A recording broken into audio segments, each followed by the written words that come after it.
पाहिजे आणि विकासाच्या मुद्द्यावरच निवडणुका होतील आणि संदेशजी पारकर तुम्ही मोठ्या मताधिक्याने निवडून येणार ही आज काळ्या दगडावरची रेघ आहे.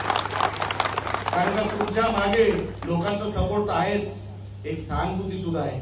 रिपोर्ट काढले आम्ही सगळे की आज शहरामध्ये आपलंसं कोण वाटतंय आणि परकं कोण वाटतंय.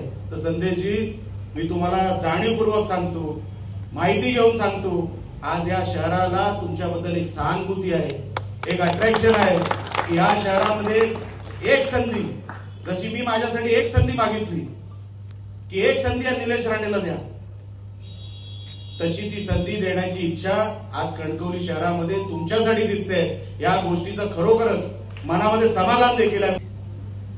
तुम्ही संदेशजी पुढे व्हा, आम्ही सगळे तुमच्या बरोबर आहोत हे सांगण्यासाठी आम्ही सगळे एकत्र आहोत. एक चांगली व्यवस्था इकडे उभी करू, एक चांगलं शहर इकडे उभं करू, जे आजपर्यंत तुमच्या संकल्पनेमध्ये आहे, जे आजपर्यंत आमच्या संकल्पनेमध्ये होतं. आम्ही ते कुडाळमध्ये, मालवणमध्ये अस्तित्वात आणण्याचा आम्ही प्रयत्न करतो.